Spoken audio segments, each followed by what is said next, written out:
All right. First rule of this channel, we do not talk about this channel. Second rule of this channel, this is not legal advice. So welcome to the sit start Grift for week 15, the opening round of the playoffs, hopefully for most of you guys out there. So anyway, the news of the day is that the Chargers, after their debacle last night, fired their head coach, Brandon Staley, and their general manager, I think Tom Tedesco is his name. So anyway, like in honor of grifters out there, see you later, Brandon Staley. You were an excellent coach that didn't realize that as a defensive coordinator for your team, you had like one of the worst defenses in football, and you wouldn't step aside and let someone else call the play. So this one's for you, buddy. Anyway, the Raiders game last night, 63-21, and it was actually probably like worse than the score makes it sound. I did watch it. Overall, from a box score perspective, Easton Stick actually right now, I believe, has the opportunity to finish as a top 10, top 15 quarterback. That's just how fantasy rolls sometimes. 18.3, and I was looking at it yesterday. If he goes apples to oranges or apples to apples from last week, he's going to finish as quarterback 15 overall from last week to this week. So like that's just how the cookie crumbles sometimes. Aiden O'Connell was one of those guys. I thought that maybe in one league I had CJ Stroud, and I was like, hey, maybe I should roll Aiden O'Connell out. And my co-managers have to stop me from getting cute sometimes, and the same process that will give me those spike weeks is the same process that will have me absolutely get zero. And we got the Raiders defense in one league. We did not get Aiden O'Connell, and I blocked with Zamir White every place else. So like that's just how it rolls sometimes. Overall, Austin Eckler is going to be a huge bust this year. Josh Palmer got home mostly on a busted coverage touchdown, that 79-yarder. I guess Gerald Everett, if you're into that type of thing with those eight targets, and then Quentin Johnston did find the end zone, to salvage his night. Aiden O'Connell with those 4 touchdowns, and it could have been worse. They were screwing around in this game. The Raiders were absolutely screwing around. Knew what they got. Like Jacoby Myers threw 2 passes, one of them for a touchdown. Zamir White, 17 carries, 69 yards, 1 touchdown. Didn't look particularly good to me when I was watching him during the game, but overall, that's going to be very close to RB1 opportunity if Josh Jacobs misses next week. But he's probably better in that like volume based RB2 type of thought process. Amir Abdullah was sprinkled in the game, but again, it's going to be kind of difficult to understand the game script because of how big of a blowout this was. This is 21-0 in the first quarter, 42-0 at halftime. So he only had 6 carries, and that goes along with 2 other targets. So like how much he would be like the quote unquote third down guy overall. Then you see Brandon Bolden actually got a touchdown in the in like a wildcat position. Devontae Adams got home 8 for 101 and a touchdown on 12 targets. And again, some of these were a little bit, it was kind of clear that they were trying to get everybody to get home in this game. Trey Tucker, a guy that we've kind of been following, 4 targets, 2 touchdowns. So again, like following those numbers, there is method behind the madness, and guys are going to get home eventually. It's just really hard to predict that this game was going to be as ugly as it was. It was not that difficult to predict that it was going to be ugly. Michael Myers there, 4 or 5 targets, 4 receptions, did get a touchdown. Jacoby Myers got a touchdown. And then the bigger issue or bigger news, Zamir White, those 4 targets, 3 receptions in this game. So, if Josh Jacobs out, he's going to remain in that RB2 type discussion for the semis.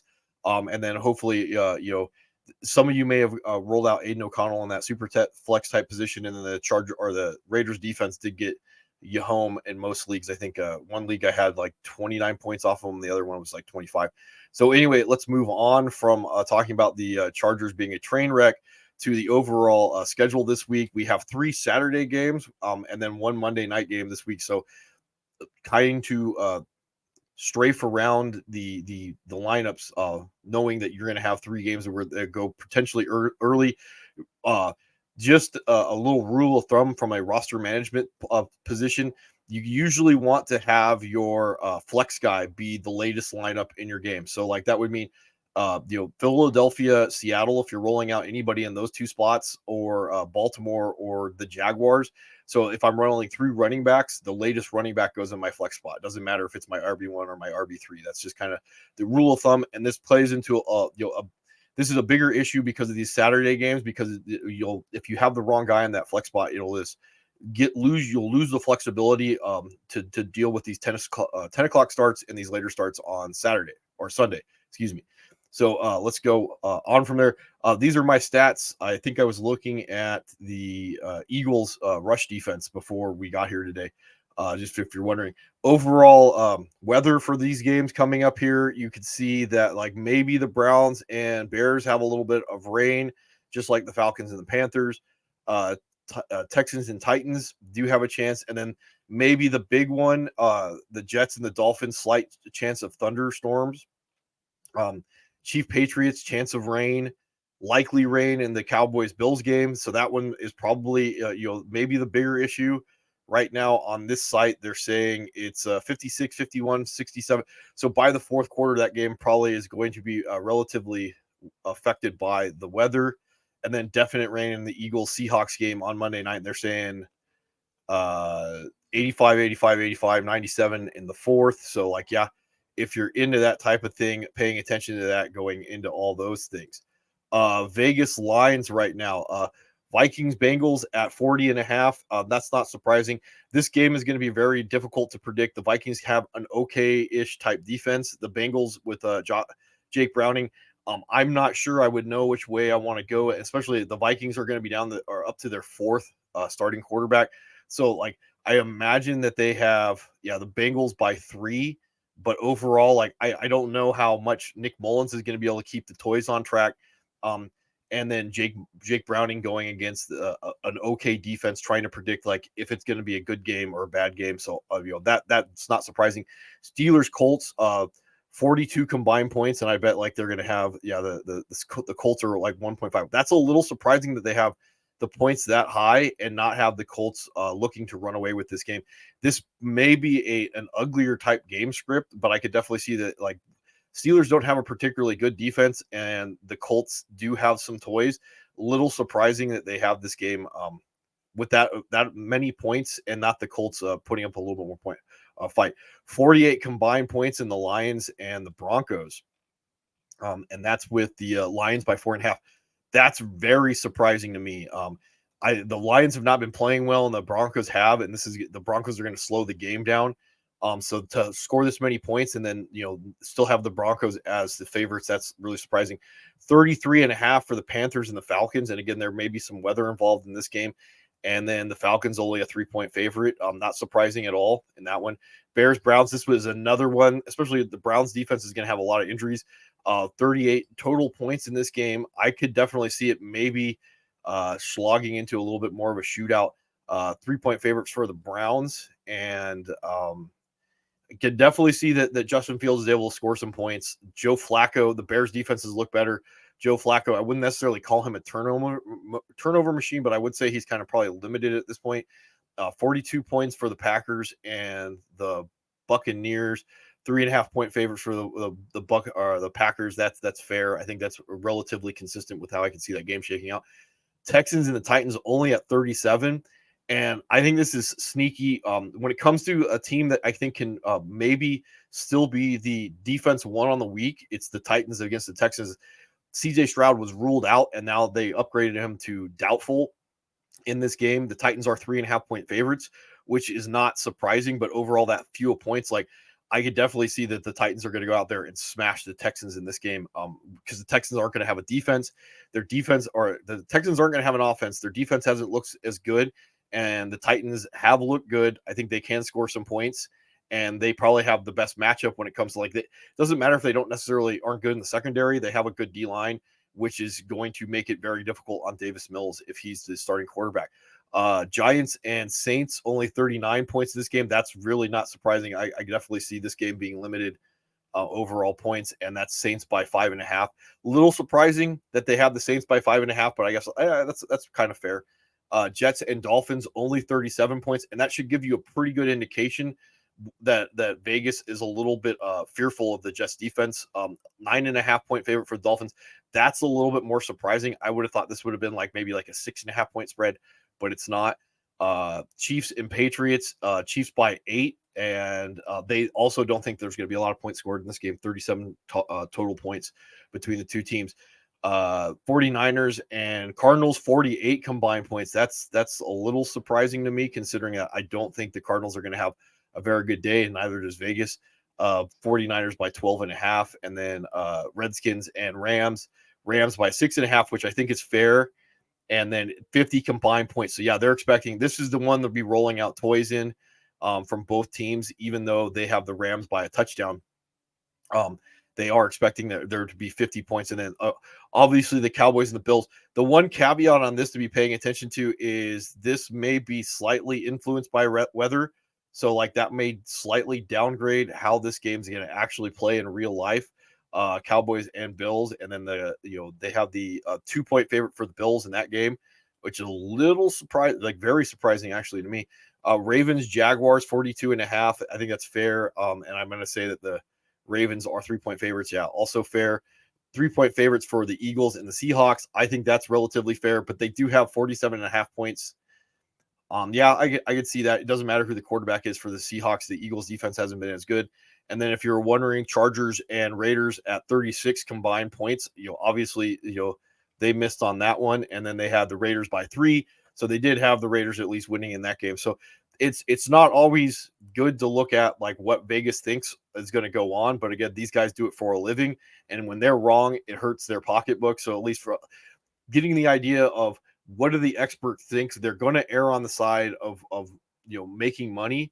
And I just like sometimes to look at it and go like, do I view the game the same way that they do? And, confirmation bias is always a horrible thing. So first game out there, we'll look at all the toys this week. Cincinnati and Minnesota. So Nick Mullins is the fourth quarterback this year, starting quarterback for the Vikings. And if you're wondering, Josh Dobbs got knocked all the way down to the emergency third string guy. Jaron Hall is the backup. Nick Mullins, I think he will mostly keep the toys fantasy relevant. That's like the big news outside of Superflex. Even though the Bengals defense hasn't necessarily been good, I don't know how much I would trust this situation. I don't know how predictive it is, like to go, hey, we have an idea how this is going to roll out. Your best idea would be in that Vegas game where he went 9 or 13 for 83 yards in relief of Josh Dobbs later in that game. And I definitely think that he can be okay. I just don't know, like, again, outside of the super flex dart throw, how much you're really going to be rolling him out there. Jake Browning, I think that he's a safe play. I don't necessarily think he's a good play, again, because if I pull up my stats, the overall defense for the Vikings is on the okay side. You see the Vikings are upper third in passing defense, and then running the football, they're just going to take away the run. So if Mixon and Brown are just not going to be necessarily a thing, and that's going to make Jake Brown have to throw.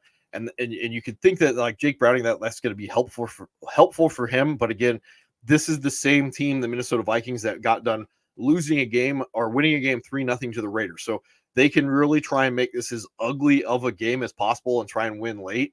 And so the thought process being, if you're chasing a Nick or a Jake Browning to score you points because he's going to throw touchdowns and maybe even fall in the end zone, there's going to be lesser points to be scored in this game because the Vikings are not going to necessarily be trying to turn this into a track meet. So in my league where I have CJ Stroud, and he, I was wondering to see if he was going to play or not. I didn't go out and I didn't get Jake Browning because the matchup says, like, if I'm chasing points, I'm hoping for a 40-degree day, and there's not enough upside there for me to be rolling him out. So, but if you have a lineup where you only need a 40-degree day, I think he's one of maybe the most attractive guy that's available. We'll talk about some of the other guys that are out there. So right now, Ty Chandler is trending in the direction of being at least a volume-based RB2. I can imagine he's going to be in that like 10 to 20 touch type of range. And again, the Bengals defense is not particularly good.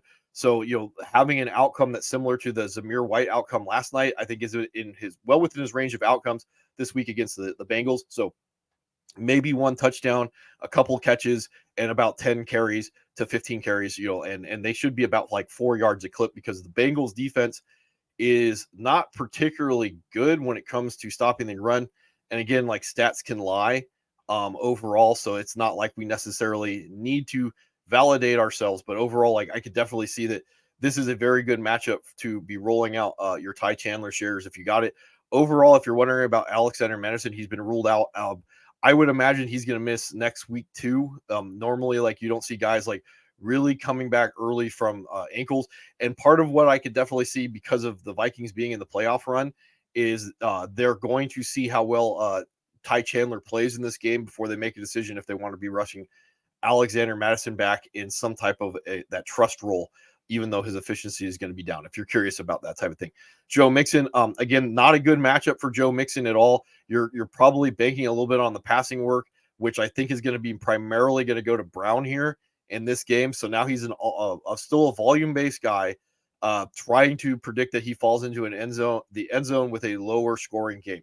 So be advised on that if you're rolling out your Joe Mixon shares. I don't know how many people are going to be like having the ability to bench a guy like Joe Mixon, because of how few good running backs are out there.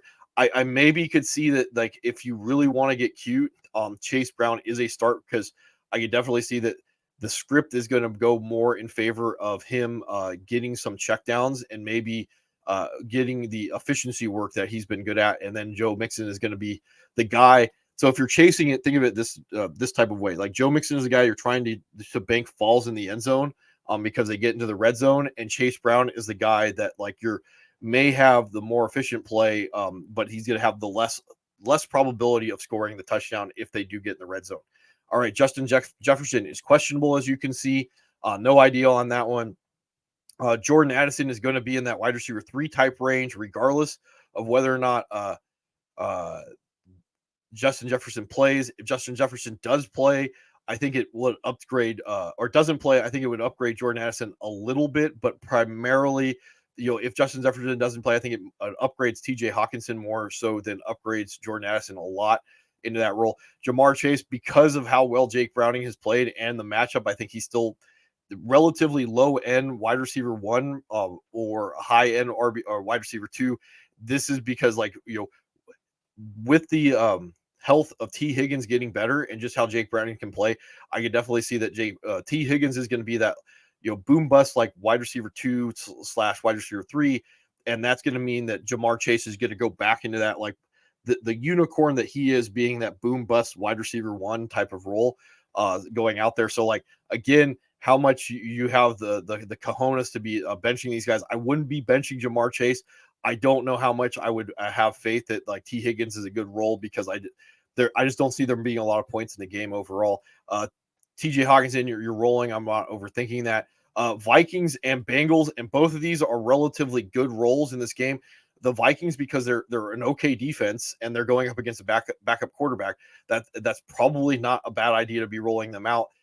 Even though I think there are better guys to be rolling them out there, depending on your league size. And again, the Bengals, like, you're playing a team with they're rolling out their fourth starting quarterback on the year. Again, this is the same process that leads me to roll the Raiders out against the Chargers, on a Thursday night. And then we already talked about Alexander Madison, so we'll move on to the Steelers and the Colts. Mitch Tribb, he's going to be that high-end streamer because he's got the nimbly bimbly. Anybody that's got the nimbly bimbly automatically jumps up into being a fantasy relevant guy. Also, he is a turnover machine, so he could be the quarterback 1 on the week, or he could be like outside the top 20. It just really depends. And I would not be surprised with Mitch Tribb if you are going to get cute and rolling him out, that you have to be advised that, like, he has probably a pretty short leash when it comes to his turnover machineness.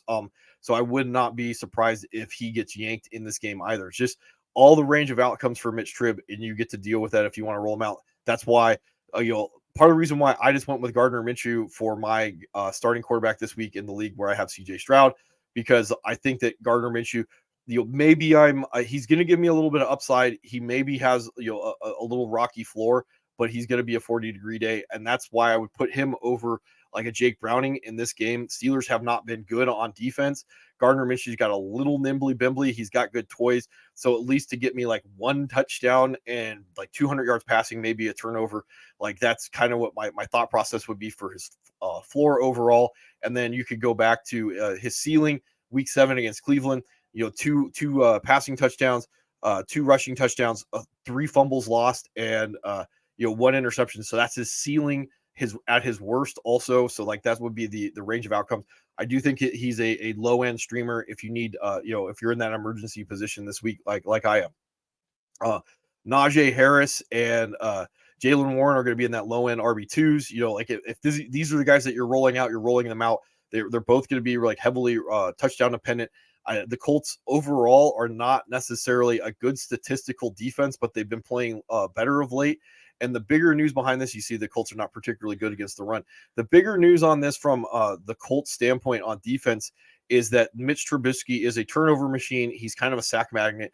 And that means that like overall the ability for the team to score points is going to go down because whenever you're turning the football over, you can't be scoring the football at the same time. So that would be my thought process against rolling these guys out versus if you have a Ty Chandler, if you have you had a Zamir White, you could have rolled out Zamir White. Zach Moss is going to stay in that like RB1 type usage, even though like efficiency wise he's been in that RB2 type range. And again, this is a pretty good matchup against the Steelers. The Steelers haven't been a particularly good defense all year. No news on Jonathan Taylor. If you're wondering about that, I didn't see anything on that. So George Pickens and Deontay Johnson are going to fall in that like wide receiver 3 type range. I think George Pickens still has more of the upside because he's going to be a splash pay type of guy. And if you're rolling out Deontay Johnson, you're doing it trying to get this like 5 to 9 target type of range in this game. The Steelers are not going to be a higher volume passing offense, and unless they get behind or the Colts jump out, something like that, that's the same thing. That they're not going to have to increase the volume to these two guys overall. So that's why I would downgrade these guys. It's just not a game that overwhelmingly predicts to have a lot of points scored unless the Colts can take advantage of the not good Steelers offense. Michael Pittman is still going to be a wide receiver 1. I'm not going to overthink this. And again, from these two guys' perspective, Alex Pierce and Josh Downs, Alec Pierce is one of those like high end boom bust wide receiver 3s. Josh Downs is probably a little bit safer. He's going to get probably a little bit more opportunity than Alec Pierce is if you're rolling these guys out. Overall, I do think the Steelers defense can be taken advantage of a little bit. I just don't know how much they're going to need Josh Downs to be that volume based guy. If anything, I would guess a little bit more that there's a chance that Alec Pierce is going to get home on one of his bombs. Pat Freiermuth is going to be that low end type tight end streamer. Okay matchup. Again, there's not going to be a lot of volume there. I'm not going to be interested in rolling him out. Short of trying to get like a magical touchdown. Will Mallory probably just going to be a stash in Dynasty at this point, but this is a guy like I've been the athletic freak last week, 5 for 5 for 46.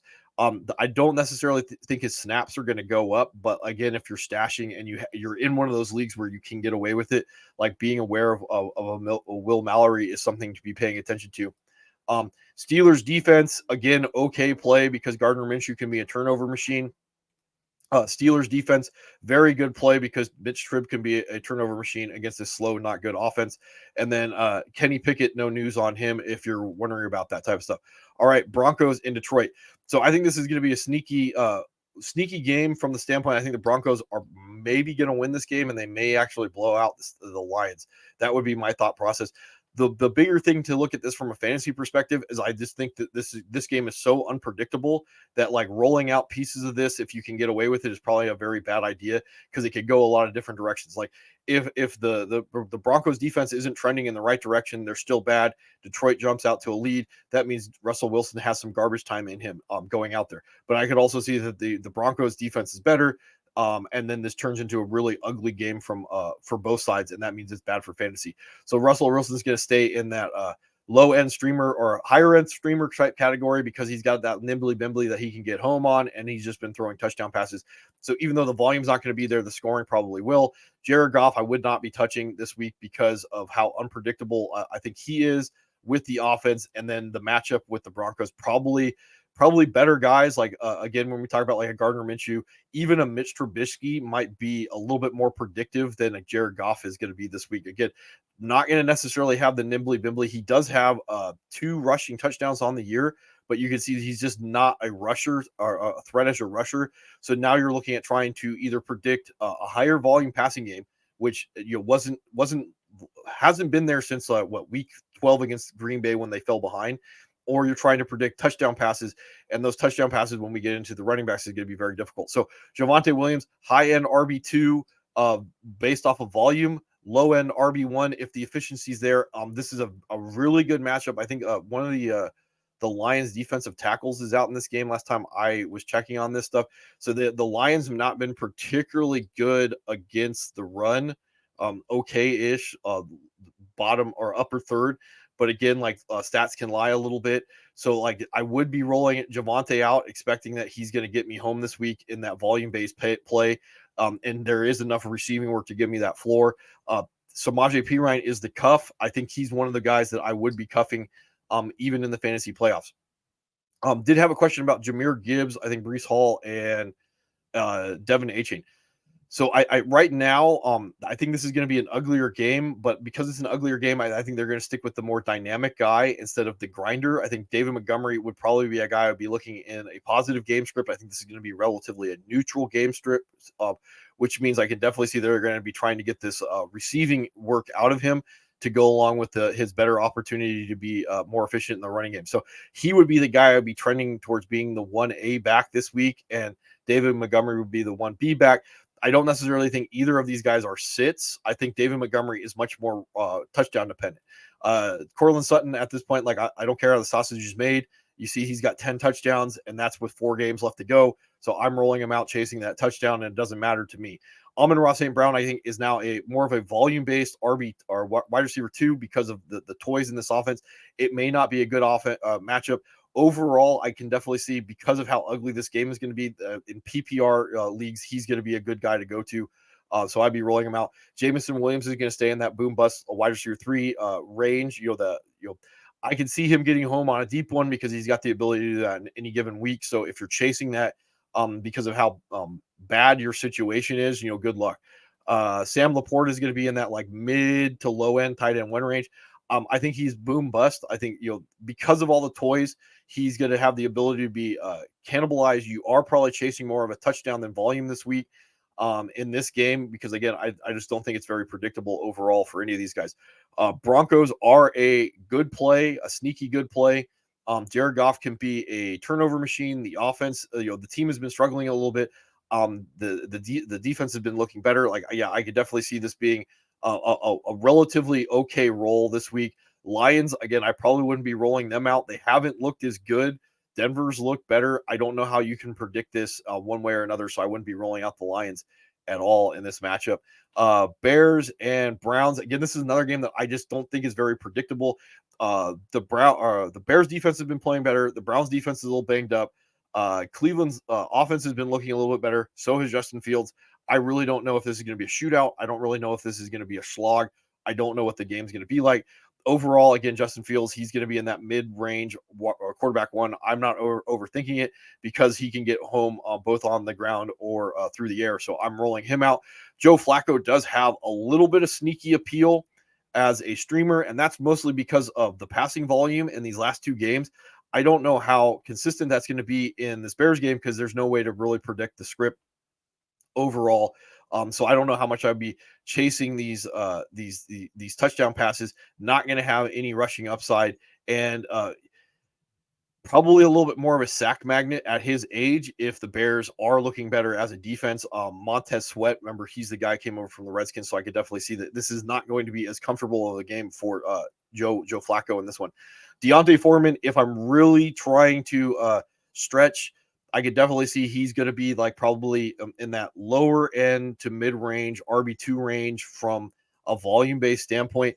Remember, if I pull this up, the Bears are still technically in the playoff hunt, believe that or not. So like how we were looking at the Bears coming into this week has kind of changed. So you see the Bears are they're in 13th place when it comes to the playoffs. They are 5-8, but right now the 7th seed is held by the Packers that are 6-7.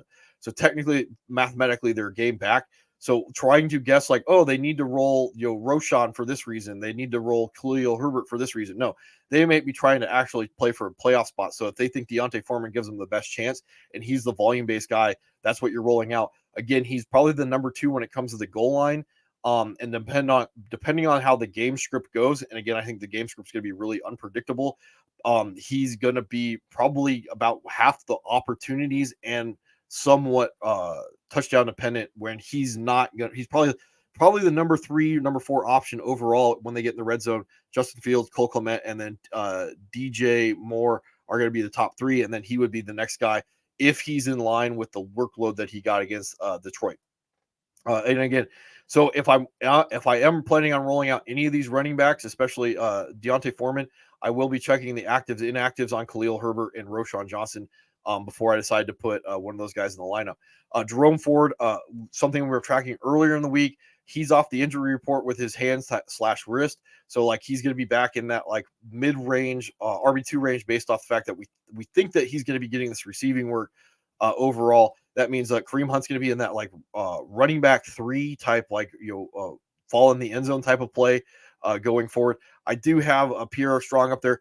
Maybe he's the cuff overall if you're into that type of thing for the rest of the way. I don't know if I would necessarily in the playoffs be cuffing Pierre Strong to Jerome Ford anymore. But like that would be what my idea of Zamir White would be to Jonathan or Josh Jacobs would be Pierre Strong versus Amir Abdullah, if that makes any sense. DJ Moore officially questionable, trending towards playing Sunday, whatever that means. Rolling out my best players, you're looking at like a low end to mid range wide receiver 1 attached to Justin Fields, and he obviously has massive ability to spike on any given week. So I would be rolling him out there and not really worry about the injury designation. Amari Cooper's probably going to be in that wide receiver 2 type range with Joe Flacco.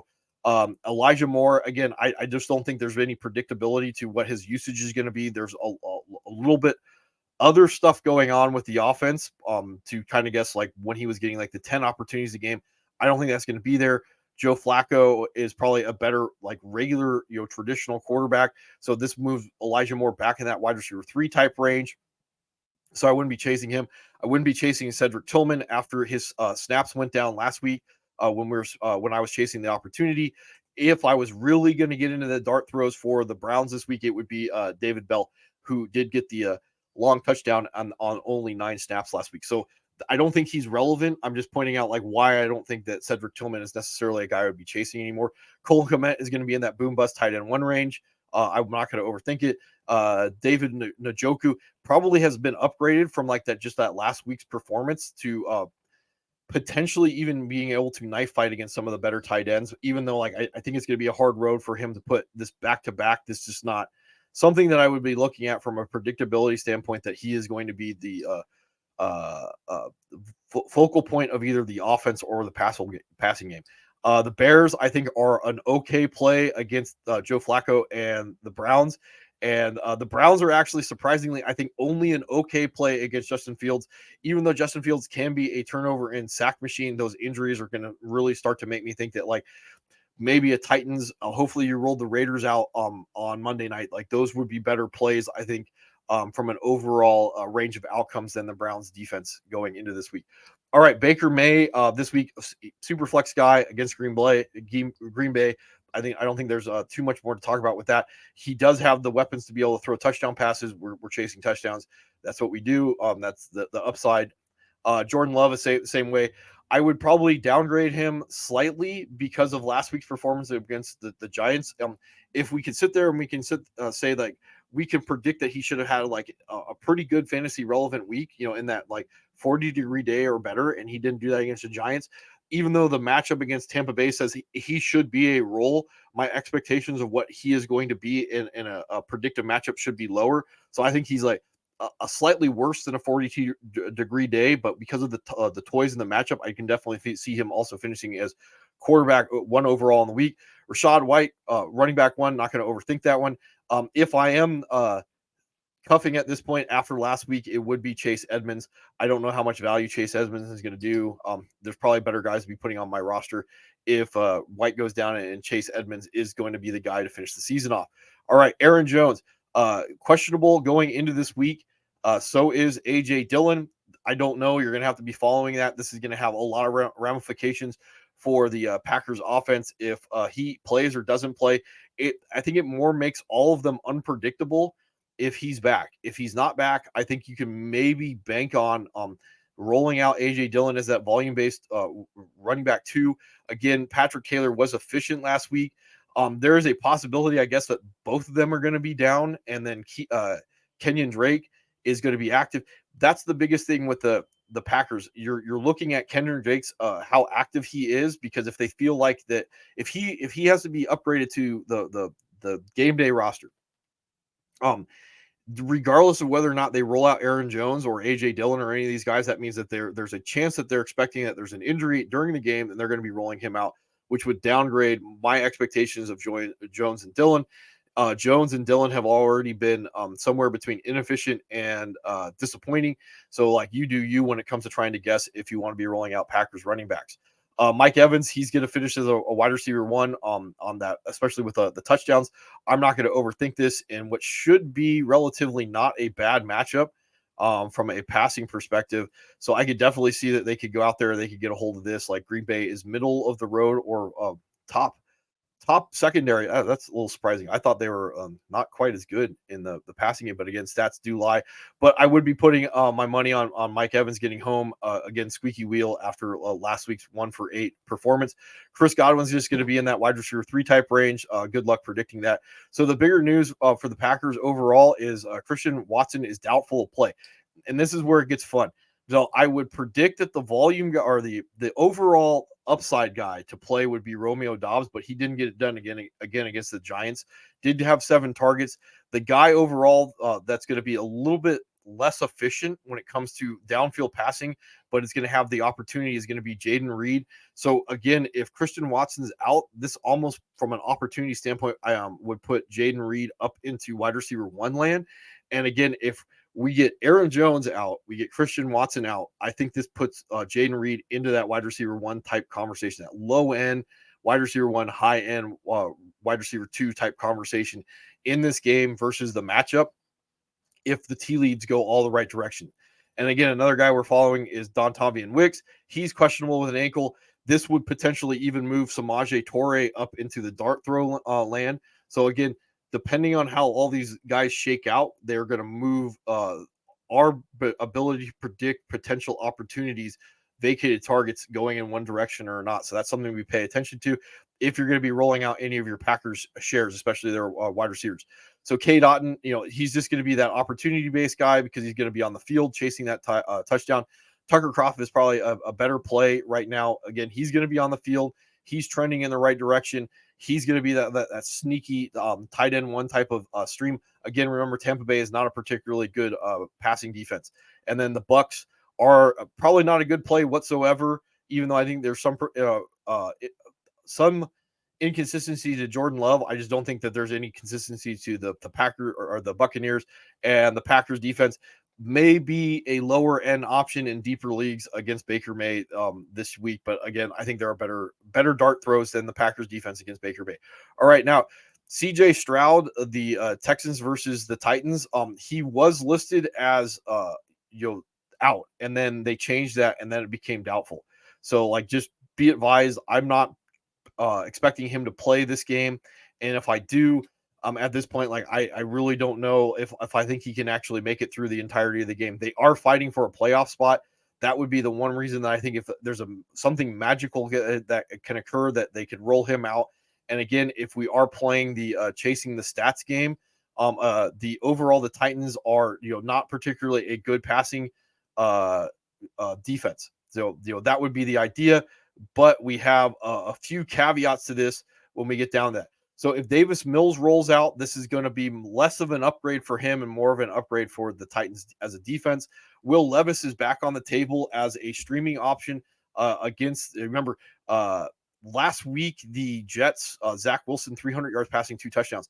So again, if we're trying to chase what we thought was going to be a pretty good defense at the end of the season, they're not. And again, I could definitely see that Will Levis can get it done again, especially in your super flex type leagues, if not overall. Now, the other thing to point out is if CJ Stroud is active, I think this does upgrade Will Levis because it would potentially have more points being scored in the game, which means more passing opportunities for Will Levis. So that's something to be aware of. I think overall, Devin Singletary is not somebody I'd be interested in if I can get away with it. I don't know how the backfield's going to shake out against the Titans, defensive line. And I'm still imagining Damian Pierce is going to be, hanging around the opportunities for the Texans in a game that becomes less predictable the more guys that are out than they would if the more of the better pieces were active. So that means like if the Titans really just want to sit there and say, well, hey, we're going to take away the run and make Davis Mills beat us, like I don't know how much I would really want to be banking on opportunity in this game, especially when I'm not even sure I can bank on the opportunity. Derrick Henry's going to be in that volume-based RB2 type range. You see, last week wasn't very efficient, but because he got the opportunity, he turns it into 2 touchdowns. So again, in this game, it is trending towards being an uglier game that the Titans can win by just running Derrick Henry into the back of an offensive line. So I'd be looking at that. This is not a game that I would expect Tajay Spears to be at all predictive in the passing game. Maybe if CJ Stroud's active, he's going to have a receiving outcome. That if you want to get a little bit cute on that, otherwise, like he is one of the more priority cuffs in the league. Nico Collins, officially questionable. That would be one of the biggest things I'd be looking at. He was another one I think was listed as doubtful, and then they upgraded him to questionable. I don't know. You do you on that one. Noah Brown would be the guy I would be chasing, but again, would be consistent with if CJ Stroud is available, then I think Noah Brown or CJ Stroud's available. No, Nico Collins is out. It would make Noah Brown in that wide receiver 3 type bust range. Otherwise, like I just probably wouldn't be chasing anything in this offense. If Davis Mills is a starting quarterback, I probably wouldn't be chasing anything. If Nico Collins is out with Davis Mills, maybe this is John Mechie's breakout week with the snaps going up, and he's going to be more that slot type guy going on. DeAndre Hopkins, I'm going to chase that volume, that opportunity, good matchup. I would be rolling him out. He's going to be in that like high end wide receiver 2 type range. If not, sneaking his way into wide receiver 1 land to finish the season off. Dalton Schultz is a roll. He would probably be the guy that I'd be most interested in rolling out again because tight ends can't lose me a week. They can only win me a week. I wouldn't be chasing Chig. Maybe there's an opportunity for Chig if CJ Stroud rolls, and maybe there's an opportunity for more passing volume in this game. The Texans are not necessarily what I would consider a good role after a predictive matchup against the Jets. They couldn't get it done. I'm not going to be predicting that they do well against the Tennessee. And remember, the other thing is Will Levis did well against the Dolphins in a game that he was not supposed to do well. So I don't think this is predictable at all from a defensive standpoint. The Titans, again, they would probably move up to my number 2 defense on the week overall if CJ Stroud is out, especially if Nico Collins is out. That just means that there's less opportunity to do anything. And Davis Mills and his opportunities haven't been good. This is a good defensive line. Pressure equals sacks, sacks equal turnovers. I don't care about points being scored. I care about chasing the things that give me points in fantasy. So this right now is trending towards being my number 2 defense on the week if they're available. All right, Jets and Miami. And this was another one that I would sit there and say, like, I don't know how predictive this game is going to be after last week's outcomes. Right now, Zach Wilson, is potentially a cute play for streamability. He's going to have some nimbly bimbly, 300 yards passing, 2 touchdowns. I don't know how much of that is going to be repeatable in this game. Dolphins defense has not looked as good as we were necessarily hoping they would be going into the season. Now, this would be another one that I'd be looking at with Tua. The matchup says I should be benching Tua and going a different direction. Hopefully you prepared accordingly. Otherwise, like if he's your QB1, you're rolling him out, not overthinking it.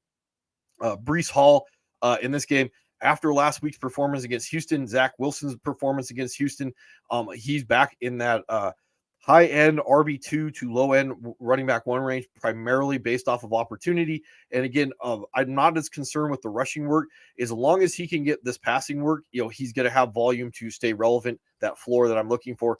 Right now with Raheem Mostert, he's probably a downgrade in that running back 2 range, especially if he's not getting receiving work. He has to rely on getting rushing touchdowns. I don't know how much I'm really going to be interested in chasing that. You probably will not have the ability to pivot off of Raheem Mostert. You're going to be rolling him out, even though the tea leaves say no. Devin Achane expected to practice on Friday. That's the last thing I heard. I don't know. I think that there's a potentially better floor for Achane because of the passing work than Mostert is. But again, Mostert would probably be the guy that I think has the better opportunity to score a touchdown. Right now, wouldn't be really interested in rolling anybody out. But again, because of how bad the running back matchups are or the running back situation has been all year. I'm probably not going to overthink the guy that got me there from a fantasy perspective. Garrett Wilson last week, the matchup. Right now, I would be saying he's trending back to that high volume RB or wide receiver 2 type range. Hopefully, we can get that passing touchdown to get us back into that 20-point week. Right now, I would be expecting that he's going to be in that 10 target type of opportunity, and we are expecting him to break one. I don't know how much of the downfield opportunities are going to necessarily be there. Tyreek Hill is going to be questionable. This is where it gets a little interesting. I don't know him being injured, whether or not he's going to play, on top of the fact that the Jets could theoretically take him away if he was healthy. Let alone if he does play, he might end up being more of a decoy. Be very aware of this, that if I don't know how many people out there are going to have the guts to be benching your Tyreek Hill shares, but this would be one of the ones that I would expect that if he does play, he doesn't even get a target. Jalen Warren or Jalen Waddle right now, I think is trending towards being a massive upgrade. So I would be really interested in rolling him out in almost any capacity, because he's going to go from this disappointing wide receiver 3 type, or a low end wide receiver 2 to even possibly being a wide receiver 1. So I do like it, even though some of the matchup, the defense, there might be less volume because of the defense, the Jets defense. If you are getting cute and Tyreek Hill's out and you're trying to wonder where those vacated targets are going, remember they tend to go to running backs overall. So that would be another reason why I would be trending towards A-Chain over Mostert. Cedric Wilson would potentially jump into that boom bust wide receiver 3 role. This would be where I'd be chasing Chase Claypool, but overall, right now it would be Cedric Wilson that I would imagine would jump in first, and then Braxton Berrios would be the guy that would be like the wide receiver 3, floor slot guy if you're in those deeper leagues. Tyler Conklin is going to be like that low end wide receiver or tight end 2 streamer. Again, not going to be completely interested in this, but there's enough there because of how inconsistent the Dolphins have been and how much better Zach Wilson looked just in 1 week to put Tyler Conklin back on the table. Overall, I would be rolling the Jets because Tua can be a turnover machine. I would not be rolling the Dolphins because, again, I think you could probably still get the Titans defense. And hopefully you already rolled the Chargers defense or the Raiders defense. This shouldn't be an issue for you. There still is enough if you're in deeper leagues that the matchup would dictate that last week was kind of an aberration for Zach Wilson and the Jets. So maybe you could get away with the Dolphins rolling them out. All right. Chiefs and Patriots. So first and foremost, let's get the elephant in the room out of the way. If you had the opportunity and the balls to be benching Patrick Mahomes, and tea leaves would say to do that, he has not necessarily been anything to write home about in the last few weeks. So right now you're chasing a 40-degree day against a team that could take away a 40-degree day. So if you have been building your roster accordingly, hopefully you have the ability to pivot towards a better matchup, like a Matt Stafford when we get down to the Rams and the Redskins. All right, Bailey Zappi, absolutely not. I don't care what he did last week. Again, this is fantasy football. Sometimes they're non-predictive. The right now the Chiefs, I would probably say, are my 3rd rated defense going into this week. I'm not expecting that Patrick Mahomes is that bad to give them the opportunity to score touchdowns. I don't see him throwing 3 touchdowns this week, so I wouldn't be rolling him out or trying to get cute. Isaiah Pacheco did have a cleanup operation on his shoulder. I don't know what that means. I did drop my Clyde Edwards-Helaire shares, and I'm not really interested in Jerick McKinnon. Again, part of that's going to be the defensive matchup. I don't know how many points they're going to be going on in this game. I tend to think that Clyde and McKinnon are going to be the 3rd option as a running back to score points. I think if they get in the red zone, it's going to be Kelsey and Rice. So then trying to guess if they're going to try and grind it in with Clyde or give the efficiency touches to Jerick McKinnon. This may be a little bit more of a block if you have them than something you'd be really interested in rolling out. But that's up to you. When we talk about volume-based guys and like Zeke Elliott, again, the matchup says probably chasing the touchdowns that may be limited in this game overall, but the volume base there, he's going to be in that mid-range running back 2. So if you If you have better options, I'd be rolling them because of the upside. But if you don't have better options, you're looking at a 40-degree day. No news on Ramondre. I did read someplace that they're still not particularly thinking that he's going to be ready next week. So like that would put him in the range of potentially being able to be dropped for the rest of the season. Rashee Rice, I think he's if not a wide receiver one, he's very close. My only hesitation to this is because of how the Patriots tend to take away the number one option. We're trying to guess, is it Travis Kelce or is it Rashee Rice? I can only see that one of them is really going to get home this week. They both are going to be the number one and number two options when it comes to scoring touchdowns. So if the Chiefs can at least be serviceable as an offense, I can see them both getting home from a touchdown perspective. But I think that only one will get home from a win my week standpoint. Maybe both can get home from a 40-degree standpoint. If you're really, really hurting, Demario Douglas is trending towards playing. I was looking at some of the other wide receivers for the Patriots. Juju's listed as injured. Most of the rest of them are listed as injured. So if you're chasing this volume-based horizontal targets, like it may be back on the menu for you, but like I think there are better wide receiver threes to be chasing. Travis Kelce right now, obviously, he may not be a unicorn anymore, but he's pretty close. And again, with Hunter Henry, I don't know how many opportunities you're going to have to score touchdowns. He's going to be one of those guys that are going to be in that tight ends that have an opportunity to score touchdowns if category, if you want to chase it because you're in that deep a league and you're hurting. The Chiefs, like I said, right now are trending towards being my defensive three on the week.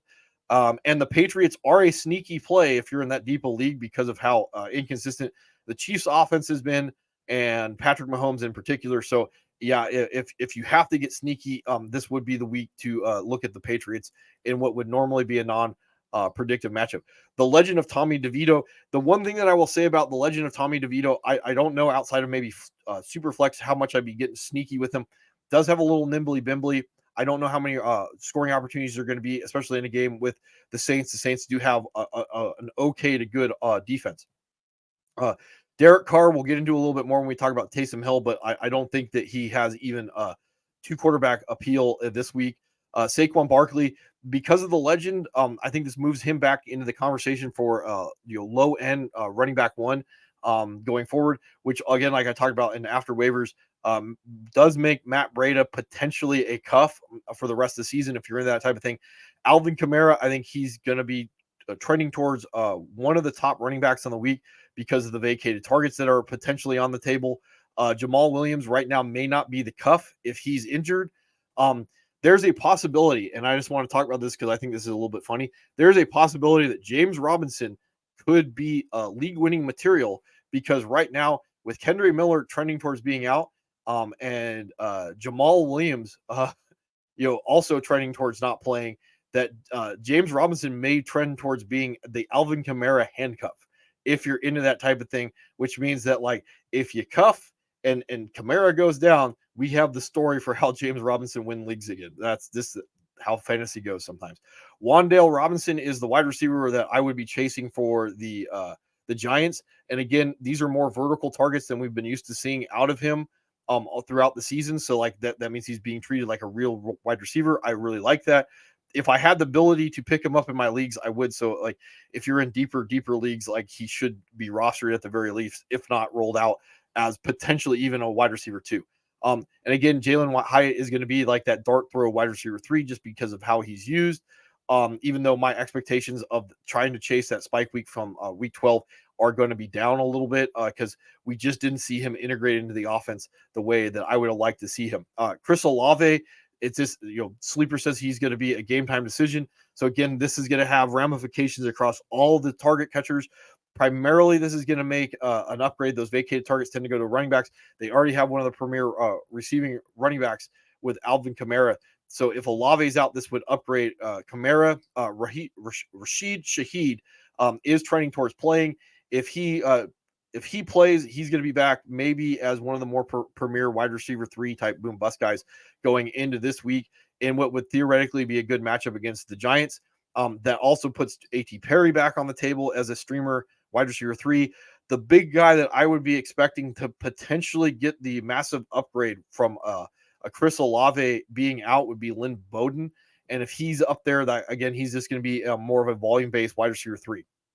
All right. Darren Waller, maybe not a good matchup. Maybe we don't know how much he's going to be used. I would probably stay away from him outside of just like deeper Hail Mary type plays in this thing going on. If he's out, Daniel Bellinger is still going to be on the table because of the volume on the field, the opportunity being on the field to at least catch a touchdown pass. So the big news out of all this, it says Taysom Hill is cleared for the week 15. This is part of the reason why I think Derek Carr is such a downgrade. The opportunity to score touchdowns is going to go one way, shape, or form through Taysom Hill.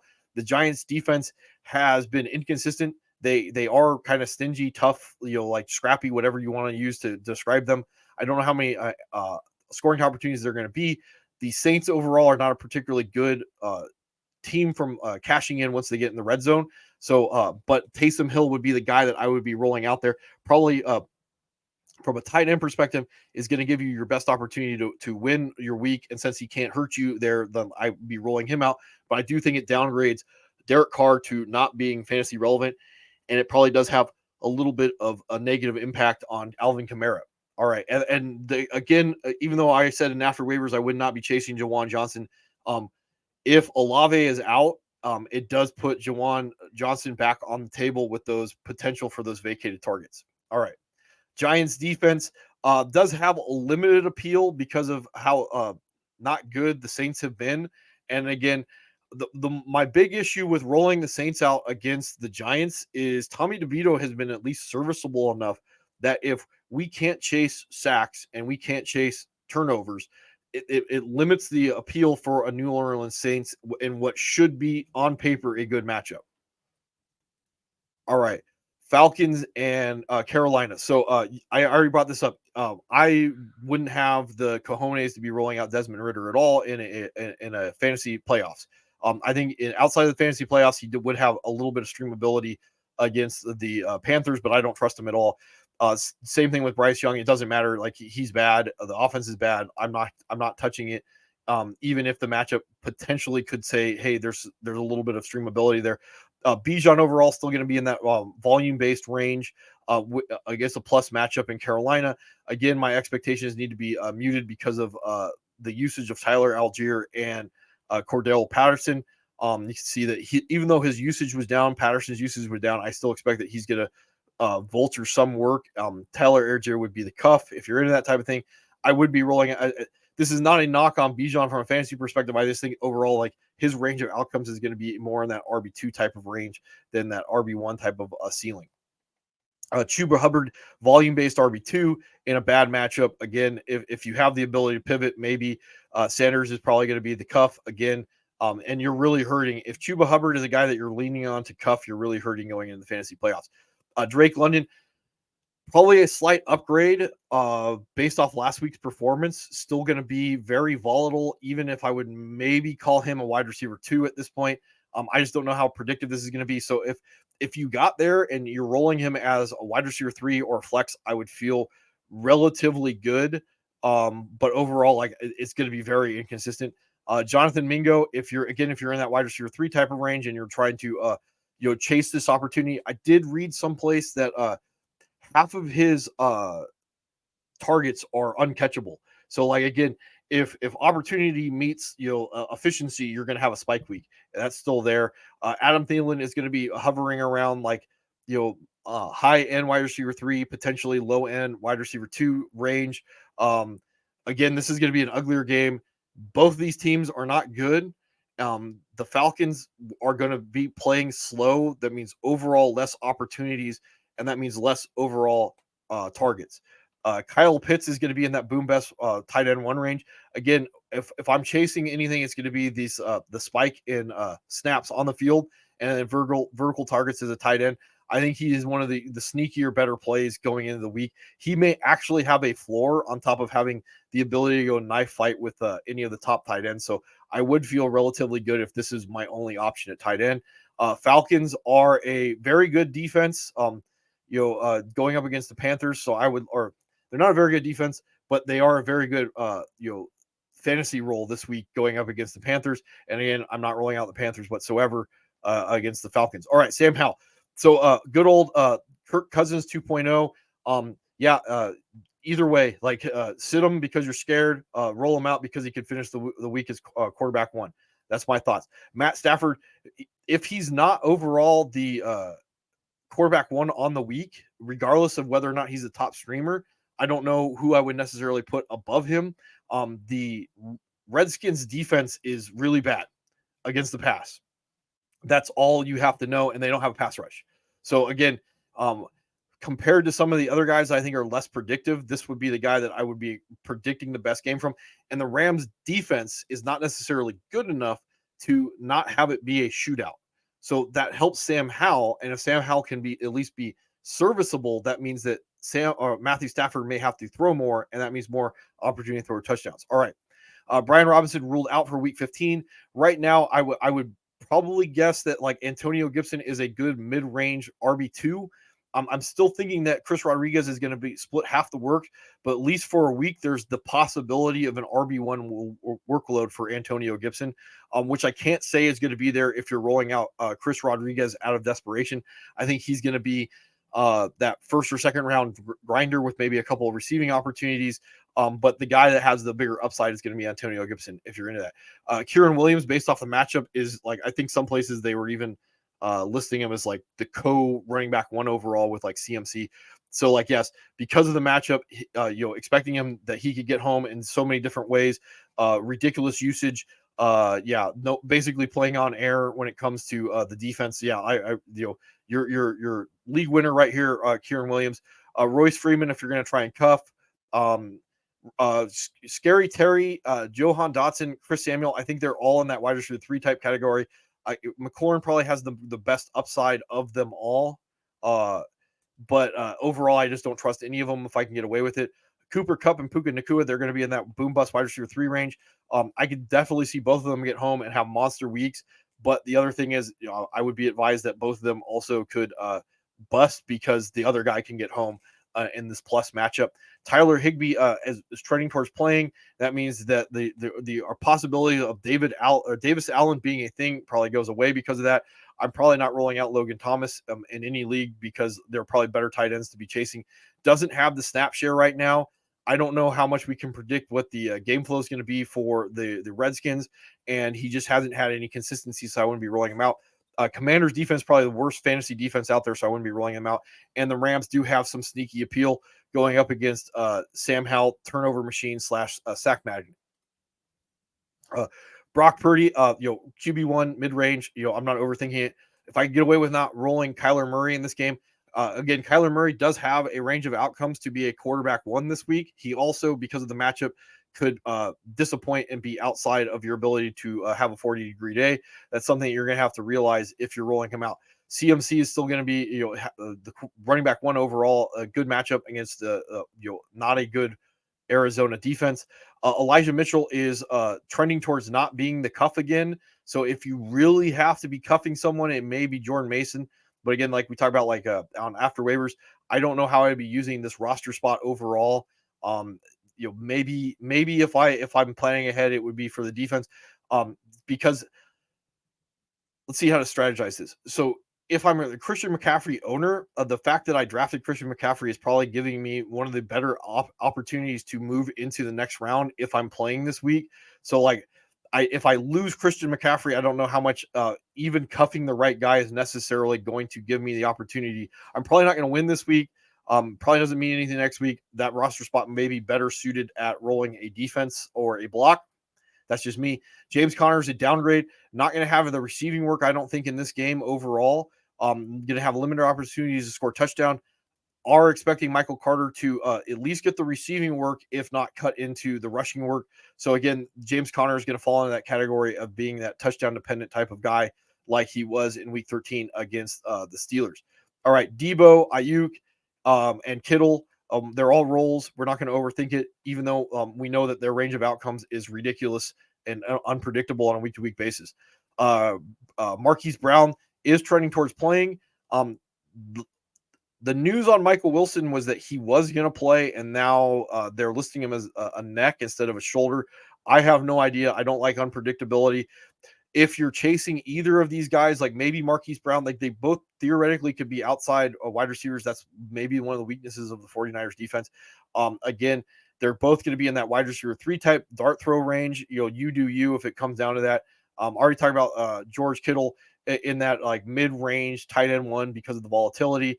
Trey McBride is probably matchup independent. Is probably the number 1 overall in this offense. And again, because he plays tight end, I'm not going to overthink it. I because of the matchup, and I was thinking about this with my team where I have Kelsey and McBride. I kind of changed my mind that because of the matchup, I would not be rolling McBride as a flex, if that makes sense. Maybe Chicago, definitely Philadelphia, but because of the matchup, I just don't know how much I want to predict that Kyler Murray, who is not necessarily known as a passing volume guy, he's more of a nimbly bimbly guy, is going to have the passing volume to get home, especially if the 49ers want to take away him and make Kyler Murray throw. He's been inconsistent when he's been throwing to the edges so far. That's been kind of disappointing. 49ers, I would be rolling out against the Cardinals. I think this is one of the more better matchups on the week. Good defense against an inconsistent offense, and no to the Arizona Cardinals. All right. Dak Prescott, yes, league winner. I'm rolling him out.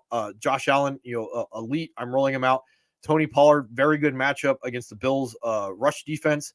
I also think that Rico Collins does have some appeal as a low-end RB2 this week. He has been figuring out ways to get home, and if they are going to go back to Pollard being the efficiency back and Dowdle being the grinder, this would put him on the table to potentially vulture another touchdown. And I think that's more predictive based off of overall usage. So we could be looking at that. James Cook is going to be in that boom bust type running back 2 role. I do think that what hurts him this week is potentially the game flow.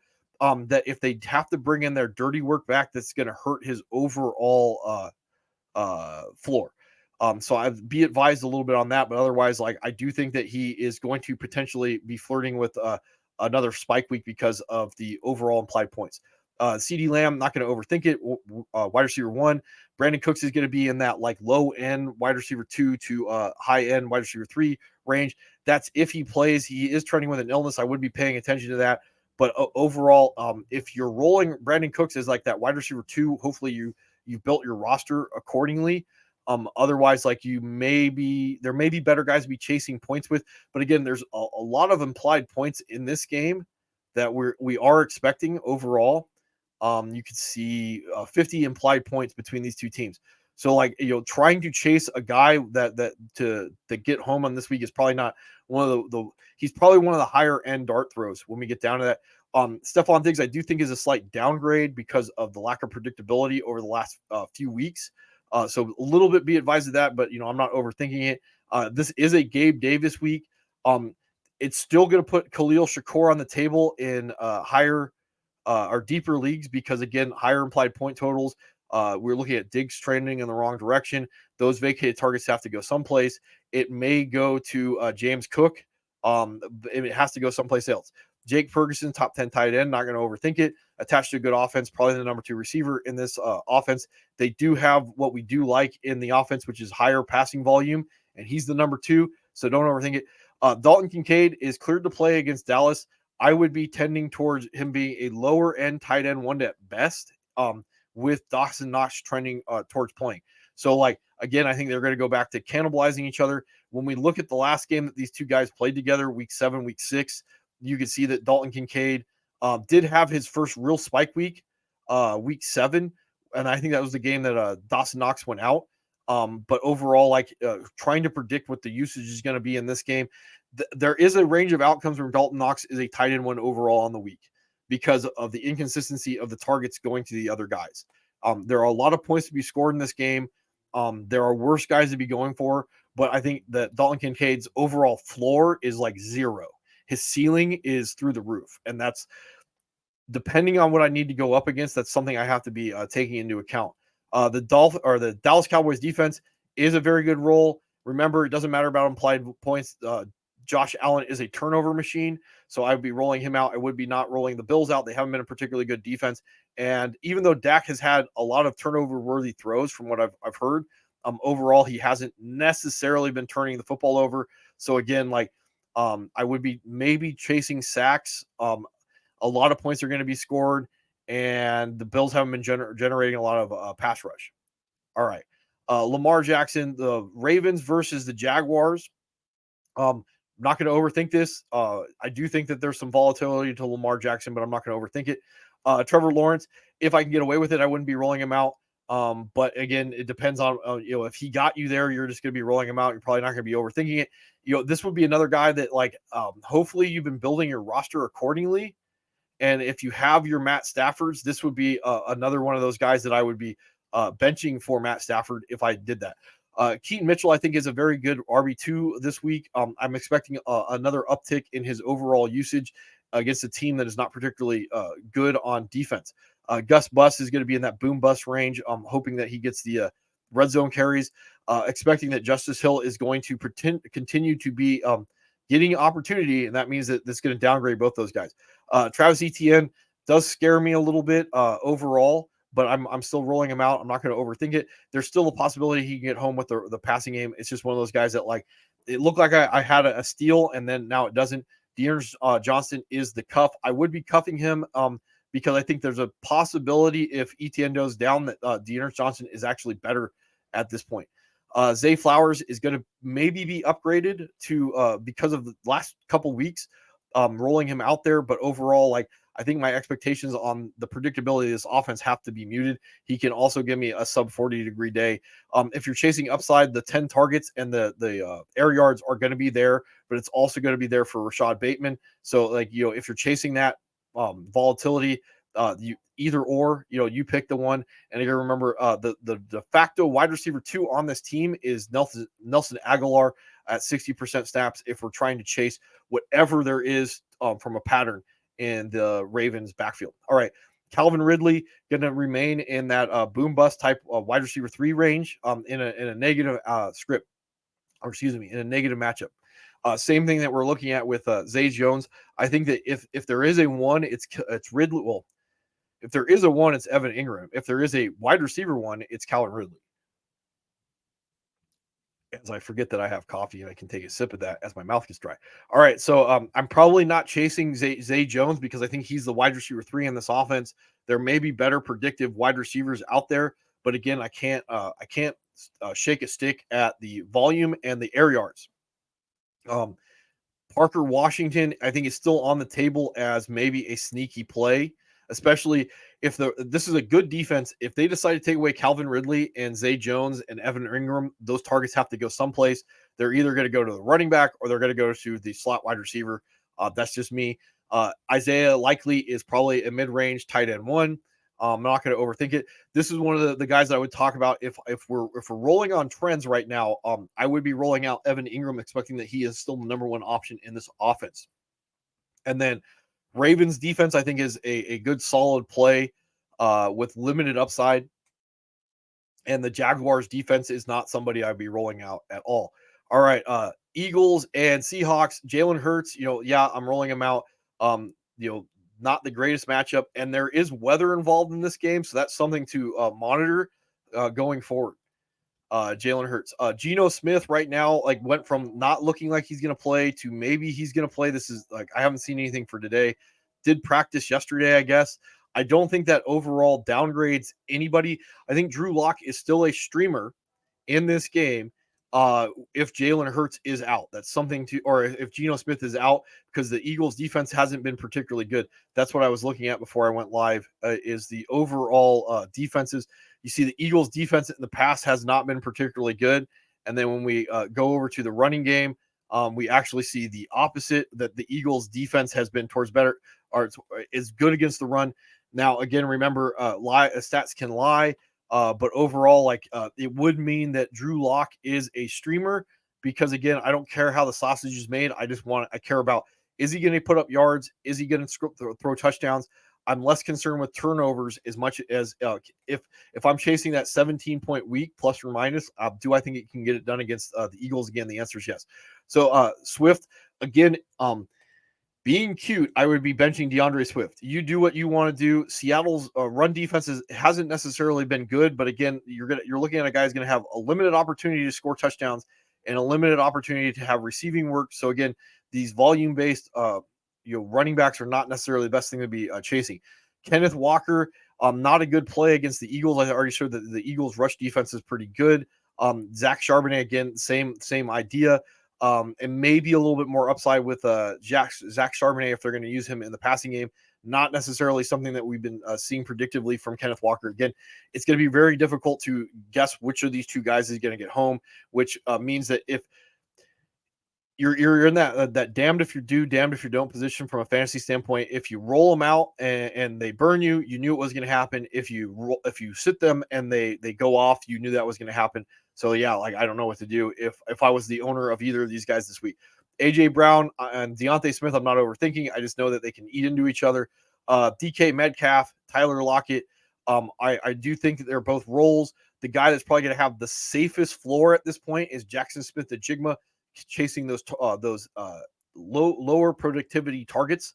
But overall, like DK and Lockett are going to be in that boom bust range against a Philadelphia secondary that hasn't totally been the greatest in the world. Like I said, like the defense has been a little disappointing. So we see the Eagles passing defense hasn't been good. So that means like I would be feeling pretty good about rolling these guys out against the Eagles, except even if Geno Smith's out, I just don't know which of them is going to get home. And that's something I have to be paying attention to. That one guy could have a ridiculous spike week and the other guy could be very disappointing. Dallas Goedert, again, he's just going to be in that boom bust range, can go knife fight with anybody. But, like I wouldn't be necessarily trying to catch AJ Brown or Devontae Smith and or Dallas Goedert in the same lineup. The Eagles, I think, are a massive upgrade if Drew Lock is available over Geno Smith. Chasing those sacks and turnovers.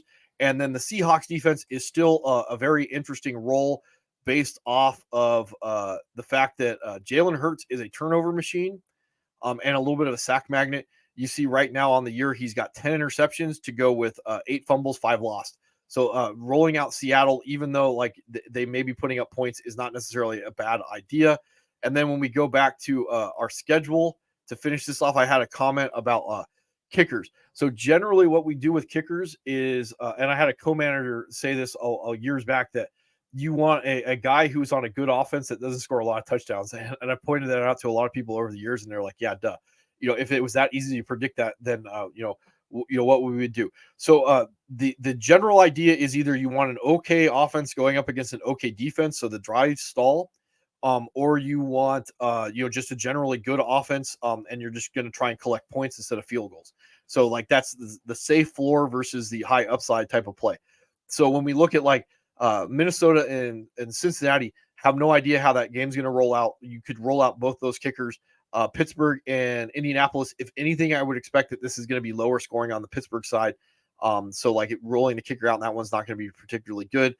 It would put the Colts kicker back in play, but Gay disappointed last week. Denver and Detroit have no idea how that game's going to shake out.